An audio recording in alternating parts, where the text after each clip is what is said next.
இரண்டாவது தன்மை வல் காதிமீனல் கைஸ், ரொம்ப முக்கியமான தன்மை, எல்லா பிரச்சனைக்கும் காரணமான தன்மை, எல்லாத்தையும் இருக்கக்கூடிய தன்மை. என்ன தன்மை? வல் காதிமீனல் கைஸ், கோபங்களை அவர்கள் விழுங்குவார்கள். முத்தகின்கள் யார்? கோபங்களை விழுங்குவார்கள். என்ன அர்த்தம்? கோபப்பட மாட்டார்கள். கோபப்படாமல் இருந்தால் எது கிடைக்கும்? எது கிடைக்கும்? பிபி ஏறாவது கொஞ்ச நாள் வாழலாம்னு கிடையாது, மெடிக்கல் செக்கப் போக வேணாம் கிடையாது. கோபத்தை அடக்கினால் சொர்க்கம். ரசூலுல்லாஹி ஸல்லல்லாஹு அலைஹி வஸல்லம் இடத்தில் ஒரு நபி தோழர் கேட்கிறார், யா ரசூலல்லாஹ், ஒரு அமலை சொல்லுங்கள், அந்த அமல் என்னை சொர்க்கத்தில் அழைத்து செல்ல வேண்டும். லா தக்தப் வலக்கல் ஜன்னah, கோபப்படாதே, உனக்கு சொர்க்கம் உண்டு. உஇத்தத் லில் முத்தகீன், அந்த சொர்க்கம் அவர்களுக்காகத்தான் தயாரிக்கப்பட்டிருக்கிறது. அவர்கள் யார்? கோபத்தை விழுங்குவார்கள்.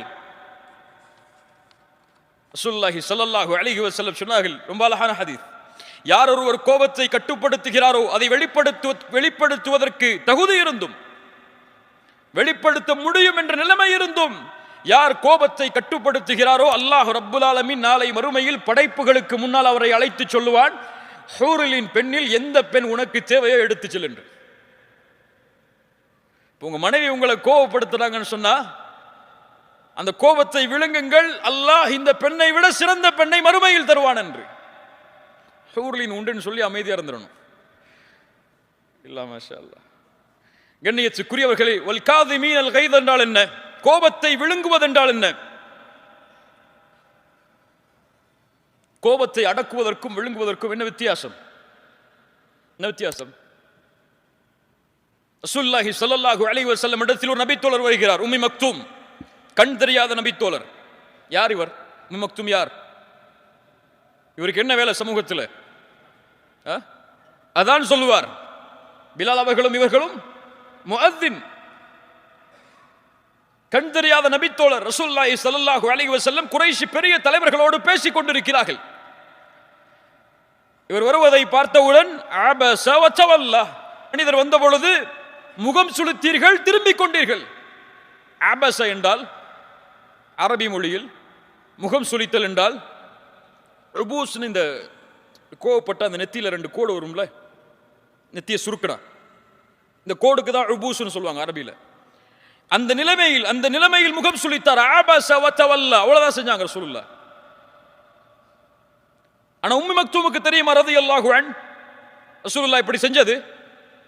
தெரியுமா? தெரியுமா? முடியாது, தெரியாது. யாருக்கு தெரியும்? கோபப்படும் போது உணர வேண்டும், இந்த கோபத்தை அல்லாஹ் பார்க்கிறான், அவனுக்கு தெரியும். அவனுக்கு இது பிடிக்காது. கோபப்படுபவர்களை அல்லாஹ் ஒருபோதும் நேசிக்க மாட்டான். அறிஞர் சொன்னார், அல்லாஹ்வுடைய கோபத்தை அடையக்கூடிய காரியங்களில் மிக முக்கியமான காரியம் கோபம். கோபம் அடைவதற்கு அல்லாஹ் அந்த உரிமையை கொடுக்கவே இல்லை யாருக்கும். நாம் யார் நமக்கு சமமான படைப்புகள் மீது கோபப்படுவதற்கு? நீ இந்த படைப்பை படைத்தவனா? இந்த படைப்பிற்கு உரிமையாளனா? முடியாது. வல் காதிமீனல் கைஸ் என்றால் கோபத்தை விழுங்கிக் கொள்வார்கள். யாராவது கோபப்படுத்தினா, யாராவது அவரை விமர்சனம் செஞ்சா, போ அல்லாஹ் உன்னை மன்னிக்கட்டும் போயிருன்னு சொல்லி கோபத்தை காட்டிட மாட்டாங்க. கோபத்தை விழுங்குவார்கள் என்றால் யாராவது கோபப்படுத்தினால் இவன் சிரிப்பான், அடக்கிக் கொள்வான் உள்ளேயே, அது வெளிப்படையாக வரும் சிரிப்பாக. ஜஸாக்கல்லாஹு கைர், இனிமே நான் திருத்திக்க ரெண்டு போயிடுவார். அவர்கள் தான் கோபத்தை அடக்குபவர்கள். வல் காதிமீனல் கைஸ், அல்லாஹ் ரப்புல் ஆலமீன் கூறுகிறான், முஃமின்கள் யார், சொர்க்கவாதிகள் யார்? வல்லதீன யஜ்தனிபூன கபாயிரல் இஸ்ம் வல் ஃபவாஹிஷ் வ இதா மா கதிபு ஹும் யக்ஃபிரூன். என்ன ஒரு குவாலிட்டி! அவர்கள் யார்? கோபம் அடைந்தால் மன்னித்து விடுவார்கள். கோபம் வந்தால் கட்டுப்படுத்துவார்கள் என்றெல்லாம் இந்த வசனத்தில் சொல்லல. அவர்கள் கோபப்பட்டால் யார் கோபத்தை ஏற்படுத்தினார்களோ அவர்களை மன்னிப்பார்கள். வல் காதிமீனல் கைஸ், கோபப்படும் பொழுது என்ன சொல்லணும்? கோபப்படாதே, வலக்கல் ஜன்னah, உனக்கு சொர்க்கம் உண்டு. அது முக்கியமா? இந்த கோபத்தை அவருக்கு வெளிப்படுத்துறது முக்கியமா? நீ பலசாலி நீங்க நிரூபிக்கிறதுக்கு முக்கியமா? உனக்கு சொர்க்கம் முக்கியமா? இப்ப முத்தக்கீன்கள் கோபத்தை விழுங்கிக் கொள்வார்கள். கடைசி தன்மை, மூன்றாவது தன்மை, வல்ஆஃபீன அனின் நாஸ், வல்ஆஃபீன அனின் நாஸ், மக்களுடைய பாவங்களை மன்னித்து விடுவார்கள். அல் அஃபு மன்னித்தல், நேசத்தோடு மன்னித்தல். அஃபு என்றால் அல்லாஹும்ம இன்னக அஃபூன், நேசத்தோடு ஒருவரை மன்னித்தல் அஃபு. ஏன் மன்னிக்க வேண்டும்? ஏன் நான் அவரை மன்னிக்க வேண்டும்? யக்ஃபிருல்லாஹு லக்கும், நீங்கள் மன்னியுங்கள், அல்லாஹ் உங்களை மன்னிப்பான். நீங்கள் செய்யக்கூடிய பாவத்தை அல்லாஹ் மன்னிக்க வேண்டும் என்று நீங்கள் விரும்பவில்லையா? சரியான கேள்விதானே? சரியான கேள்விதானே? கேள்வி சரியா இல்லையா? நான் செய்யக்கூடிய பாவத்தை என் ரப்பு மன்னிக்க வேண்டும் என்று நான் விரும்புகிறேனா இல்லையா? யாரும் சொல்லுங்க நான் விரும்பலன்னு சொல்லி சொல்ல முடியுமா யாராவது? எல்லாரும் விரும்புறோம். அல்லாஹ் கேட்கிறான், நான் உன் பாவத்தை மன்னிக்க வேண்டும் என்று நீ விரும்புகிறாய், ஆனால் சக மனிதன் உனக்கு பாவம் செய்தால் நீ அவனை மன்னிக்க மாட்டாயா? என்ன முரண்பாடு இதில்? யாரை பார்த்து அல்லாஹ் கேட்கிறான் தெரியுமா? வலா யஅ்தலி உலுல் ஃபضل மின்கும் வஸ்ஸஅதி அய்யுது உலில் குர்பா வல் யதாமா அய்யுது உலில் குர்பா வல் மசாகீன வல் முஹாஜிரீன ஃபீ சபீலில்லாஹ். உங்களில் யாருக்கு கண்ணியம் கொடுக்கப்பட்டதோ அவர்கள் ஒருபோதும் சத்தியம் செய்ய வேண்டாம், தன்னுடைய உறவினர்களுக்கும் ஏழைகளுக்கும் முஹாஜிரான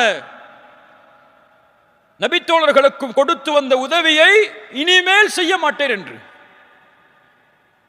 فَلْيَعْفُوا وَلْيَصْفَحُوا أَلَا تُحِبُّونَ أَن يَغْفِرَ اللَّهُ لَكُمْ.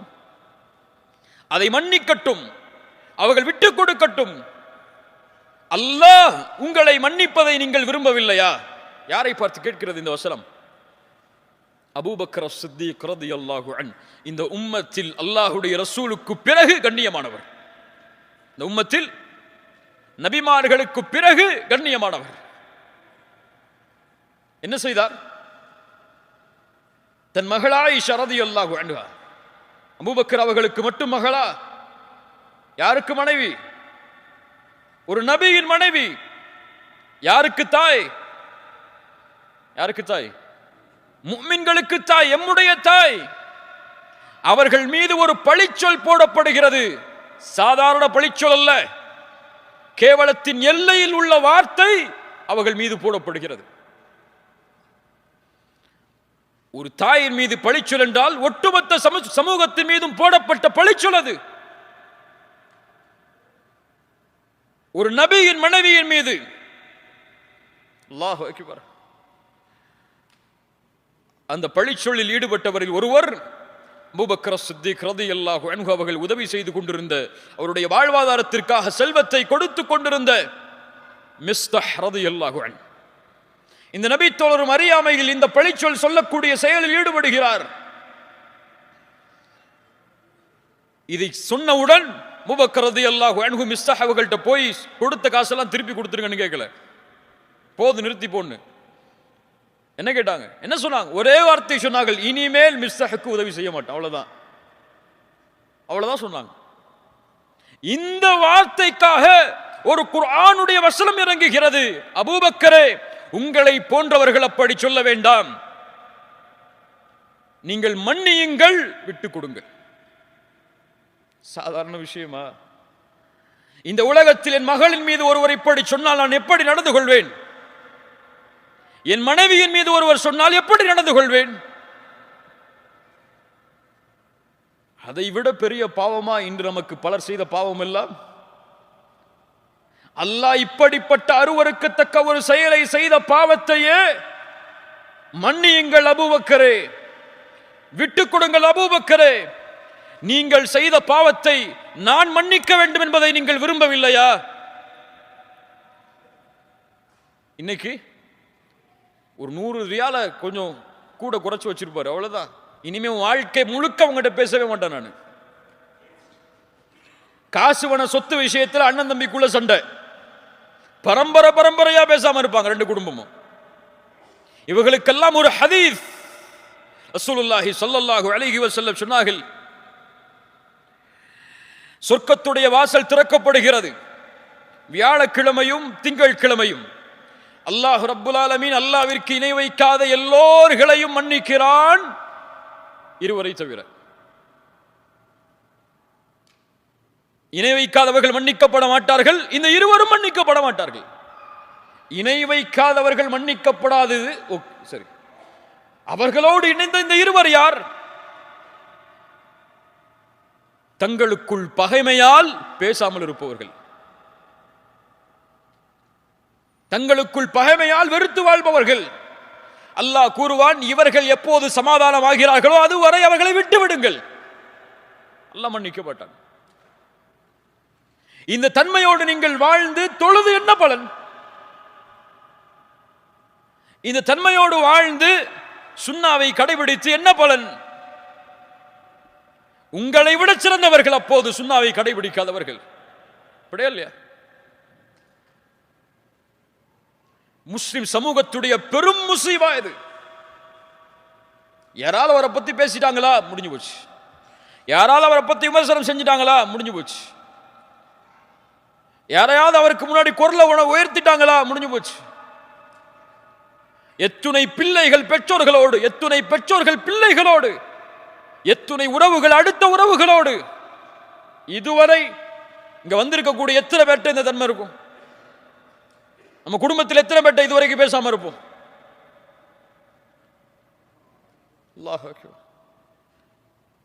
அல்லாஹ் மன்னிக்க வேண்டும் என்று நீங்கள் விரும்பினால் நீங்கள் மன்னித்தே ஆக வேண்டும். இல்லை, முரண்பாடு அது. நான் பாவம் செய்தால் என் ரப்பு மன்னிக்க வேண்டும், ஆனால் உன் அடியார்கள் உங்களோடு இருப்பவர்கள் பாவம் செய்தால் நீங்கள் மன்னிக்க மாட்டீர்களா? நேசத்தோடு மன்னியுங்கள் அவர்களை. ஏன் நான் மன்னிக்கிறேன் அவளை? இவரை மன்னித்தால் அல்லாஹ் என்னை மன்னிப்பான். சுப்ஹானல்லாஹ். தனக்கு எதிராக 10 ஆண்டுகள் போரின் மூலமாக தன்னுடைய உறவுகளும் தன்னுடைய தோழர்களும் போரில் இறப்பதற்கு காரணமாக இருந்த அத்துணை குறைஷிகளையும் ரசூலுல்லாஹ் சொன்னார்கள், லா தஸ்ரீப அலைக்குமுல் யௌம் அன்துமுத் துலகா. உங்கள் மீது எந்த பழியும் தீர்க்கப்படாத இந்த நாள் உங்களை நான் மன்னிக்கிறேன், உங்களை நான் விடுதலை செய்கிறேன். தனது சாட்சா ஹம்ஸா ரலியல்லாஹு அன்ஹு அவர்களுடைய ஈரலை கடித்து துப்பிய பெண்ணை ரசூலுல்லாஹ் மன்னித்தார்கள். இதை விட கொடிய குற்றமா நமக்கு பிறர் செய்த பாவம் எல்லாம்?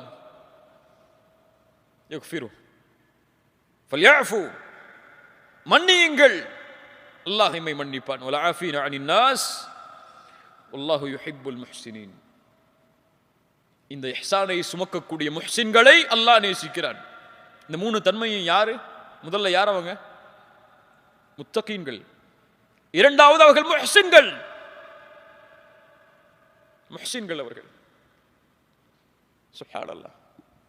கண்ணியத்துக்குரியவர்களே, அல்லாஹ்வுடைய பாதையில் செலவு செய்தால் சொர்க்கம், கோபத்தை கட்டுப்படுத்தினால் சொர்க்கம், பிறரை மன்னித்தால் சொர்க்கம். இதுல இன்னும் நம்ம சொர்க்கத்தை தேடல. இதில் கிடைக்கக்கூடிய